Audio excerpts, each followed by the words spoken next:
We are back already with part 2 of this week's reading of the Messianic Jewish Family Bible Tree of Life version, TLV, and this week we are reading 1 Samuel, chapter 11 through 20, and we are going to continue now with chapter 14, Jonathan's daring valor. Now, Jonathan is the son of Saul. One day Jonathan, son of Saul, said to the young man carrying his armor, "Come, let's cross over to the Philistines' garrison that's on the other side." But he did not tell his father. Now Saul was sitting on the outskirts of Gibeah under the pomegranate tree that is in Migron, and the troops with him were about 600 men. Ahijah, son of Ahitub, the brother of Ichabod, son of Phinehas, son of Eli, the Kohen of Adonai in Shiloh, was wearing an ephod. But the troops did not know that Jonathan was gone. Between the crossings by which Jonathan sought to cross over to the Philistines' garrison, there was a rocky crag on one side and another rocky crag on the other side. One was called Bozer and the other Seneh. And Bozez is Bozez, and the other Seneh is Seneh. One crag was to the north near Michmas, and the other to the south near Geba. Then Jonathan said to the young man carrying his armor, "Come, let's cross over to the garrison of these uncircumcised ones. Perhaps Adonai will work for us, for nothing restrains Adonai from delivering, whether by many or by few." His armor bearer answered him, "Do whatever is in your heart. Go ahead, I'm with you, whatever your heart decides." Then Jonathan said, "Here, we'll cross over to the men and let them see us. If they say to us, 'Wait till we come to you,' then we'll stand still in our place and will not go up to them. But if they say, 'Come up to us,' then we will go up, for Adonai has delivered them into our hand. That will be our sign."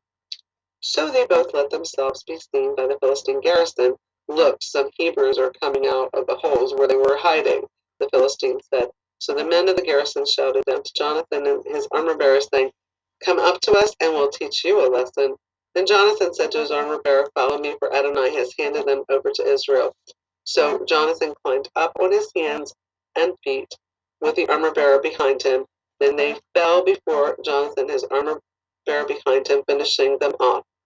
That first assault that Jonathan and his armor bearer made struck down about 20 men within about half a furrow in an acre of land.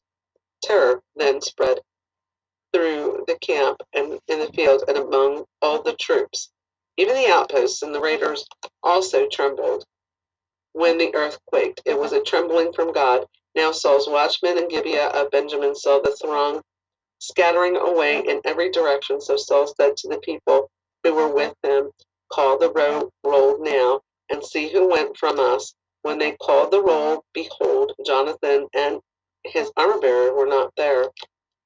Then Saul said to Ahijah, "Bring the ark of God here," for the ark of God at that time was with Bani Israel. But while Saul was talking to the Kohen, the commotion in the Philistine camp kept increasing. So Saul said to the Kohen, "Withdraw your hand." Then Saul and all the people with him rallied and rushed into the battle.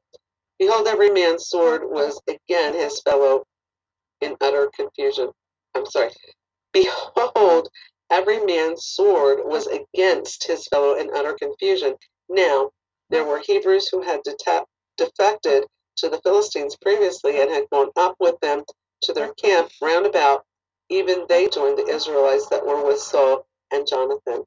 Also, when all the men of Israel who had hidden themselves in the hill country of Ephraim heard that the Philistines had fled, they also chased after them in the battle. So Adonai delivered Israel that day. The battle spread as far as Beth Aven. Saul's rash vow. Now the men of Israel were hard pressed that day, for Saul put the people under oath, saying, "Cursed be the man that eats any food before evening, until I have avenged myself on my enemies." So none of the people tasted food. But when all the people of the land entered the forest, there was honey on the ground. When the people entered the forest, indeed, there was a flow of honey, but no one put his hand to his mouth, for the people feared the oath. But Jonathan had not heard when his father made the people swear the oath. So he put out the end of the staff that was in his hand and dipped it into a honeycomb, put his hand to his mouth, and his eyes brightened. Then one of the soldiers told him, "Your father strictly put the people under oath, saying, 'Cursed be the man that eats food today,' but the troops are exhausted." Jonathan said, "My father has troubled the people. Just look how my eyes have brightened because I tasted a little of this honey. How much more if only the troops had eaten freely today of the spoil of their enemies that they found? Wouldn't the slaughter among the Philistines have been greater?" That day they struck down the Philistines from Michmash to Ajalon through the though the people were so weary.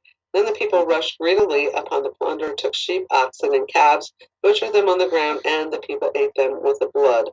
Then they reported to Saul, saying, "Behold, the people are sinning against Adonai by eating with the blood. You have acted faithlessly," he said. "Roll a great stone towards me at once." Then Saul said, "Disperse yourselves among the people and tell them, 'Each one of you bring me his ox or his sheep and butcher them here and eat. Don't sin against Adonai by eating with the blood.'" So all the people each brought his ox with him that night and butchered it there. Then Saul built an altar to Adonai. It was the first altar that he built to Adonai.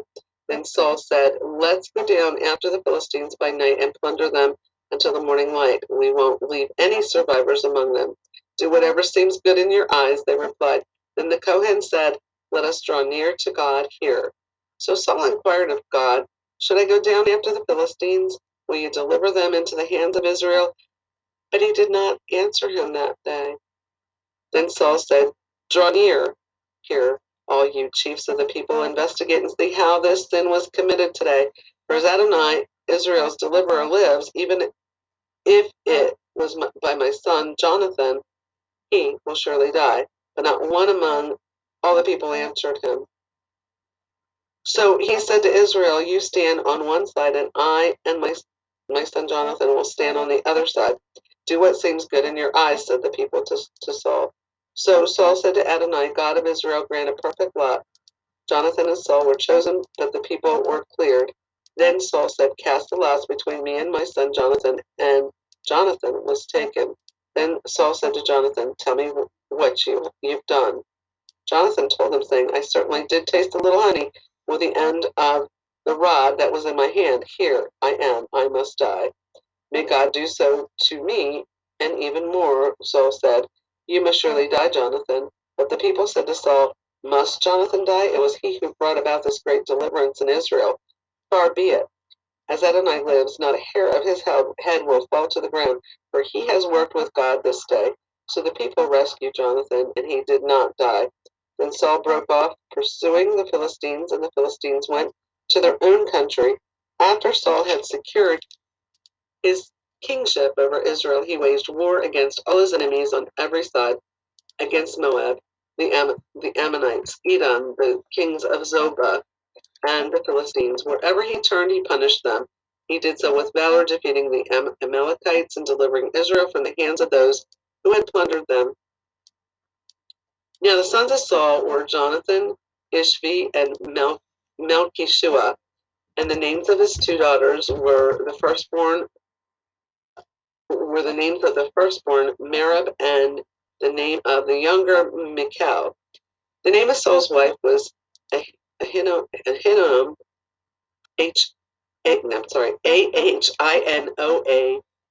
daughter of Ahimaaz. The name of the commander of his army was Abner, son of Ner. Saul's uncle Kish was his father, and Abner's father was Ner, son of Abiel. Now there was a bitter war against the Philistines all the days of Saul. So whenever Saul saw any mighty man or any son of valor, he would gather him to himself. So in recapping, Jonathan enticed a younger man carrying his armor that they were going over to the Philistines' garrison, but he didn't tell his father. So Saul tarried in the uttermost part of Gibeah with about 600 men. So as we read, what happened is actually Jonathan and the armor bearer actually took on these Philistines, and actually they won over them, and that was the first slaughter which Jonathan and his armor bearer made, and there was trembling in the host in the field. Saul had numbered his people, and he had actually had them make a vow that they wouldn't eat. Well, actually, he made a vow and said, "Cursed be the man that eats any food until evening, that he may be avenged. He may avenge his enemies, that he may, you know, win over his enemies." So nobody tasted food, and they were kind of worn out and weary. And Jonathan didn't hear about this order, so he eats honey. His eyes were enlightened, and he actually saw was going to kill his own son, and the people actually said, "No, you cannot do this, because he's the one that delivered us from the Philistines." But anyway, they had drawn lots, and actually Jonathan lost, and it pointed to him, and Saul knew that he had done something, and Jonathan said, "I did taste honey."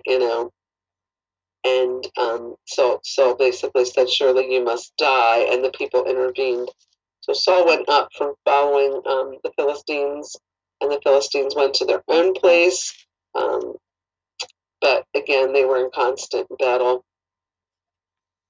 So, and at the end of the chapter, it lists the family of Saul. So we're going to go into chapter 15. Saul spares Agag of Amalek.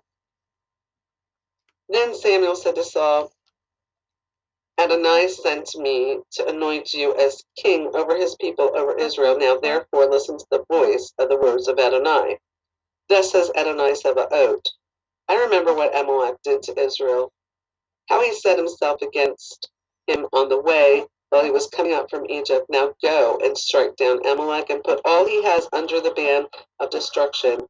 So have no pity on him, but kill both men and women, children and nursing infants, oxen and sheep, camels and donkeys." So Saul summoned the troops and numbered them in Telaim, Telaim, 200,000 foot soldiers and 10,000 men of Judah. Saul advanced to the city of Amalek and lay in wait in the valley. Then Saul said to the Kenites, "Go, depart, get down from among the Amalekites, or else I may destroy you with them.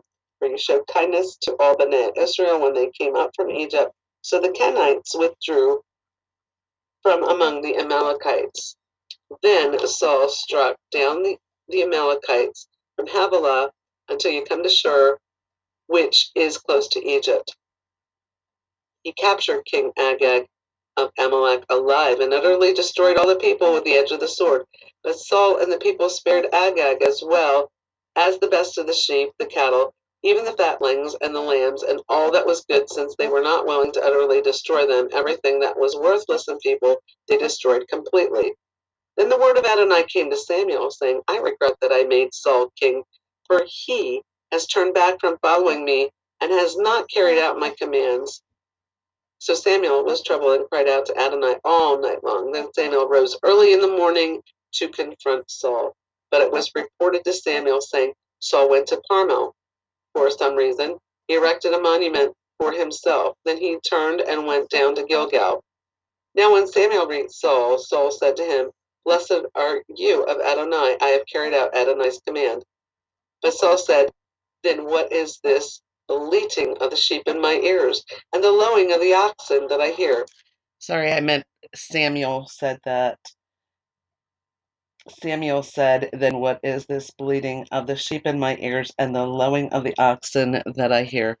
They brought them from the Amalekites. Saul replied, "For the people spared the best of the sheep and oxen to sacrifice to Adonai your God, but the rest we have utterly destroyed." "Stop," Samuel said to Saul. "Let me tell you what Adonai said to me last night." "Say on," he said.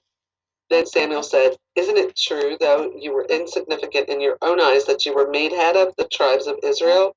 Adonai anointed you king over Israel, Then Adonai sent you on a mission and said, Go and utterly destroy the Amalekites, the sinners, and wage war against them until you annihilate them. Why then did you not obey the voice of Adonai, but rushed greedily onto the spoil, doing what was evil in Adonai's eyes? But I did obey the voice of Adonai, Saul said to Samuel.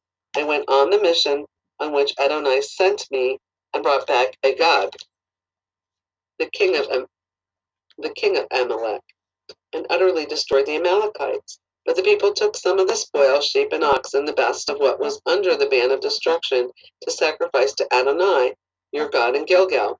Samuel said, Does Adonai delight in burnt offerings and sacrifices as in obeying the voice of Adonai? Behold, to obey is better than sacrifice. To pay heed than the fat of rams. For rebellion is like the sin of divination, and stubbornness is like iniquity and idolatry. Since you have rejected Adonai's word, he has also rejected you as king. I'm going to repeat that again, what Samuel said. It's very interesting. Does Adonai delight in burnt offerings and sacrifices, as in obeying the voice of Adonai? So he's basically telling him he really messed up, and the burnt offerings and sacrifices really mean nothing because he didn't do what Adonai told him to do. Behold, to obey is better than sacrifice, to pay heed than the fat of rams, for rebellion is like the sin of divination, and stubbornness is like iniquity and idolatry. Since you have rejected Adonai's word, he has also rejected you as king. Then Saul said to Samuel, I have sinned, for I have transgressed against the word of Adonai and your words, because I feared the people and listened to their voice. So now please pardon my sin and return with me that I may worship Adonai. But Samuel said to Saul, I will not return with you, for you have rejected the word of Adonai, and Adonai has rejected you as king over Israel. As Samuel turned to go, Saul seized the edge of his robe and it tore. Then Samuel said to him, Adonai has torn the kingship over Israel from you today and has given it to your neighbor who is better than you. Moreover, the eternal glory of Israel does not lie or change his mind, for he is not human that he should change his mind. Then Saul said, I have sinned, but please honor me now before the elders of my people and before Israel, and return with me until I bow in worship to Adonai your God. So Samuel returned after Saul, and Saul bowed in worship to Adonai. Then Samuel said, Bring me Agag, the king of Amalek. Agag approached him in chains, thinking, Surely bitter death has turned back. Then Samuel said, As your sword has made women childless, so will be your mother. So will your mother be childless among women. Then Samuel cut Agag into pieces before Adonai in Gilgal. Samuel then went to Ramah, while Saul went up to his house in Gibeah of Saul.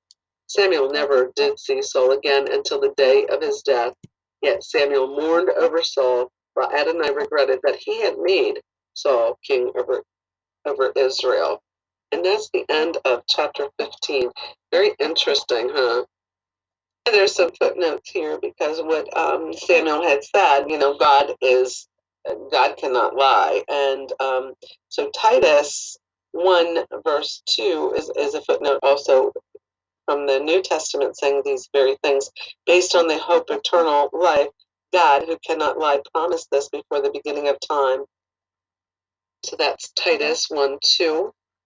And this is just another example of what Saul was representing and this occurred also, another kind of shadow here, John 12, verses 42 to 43.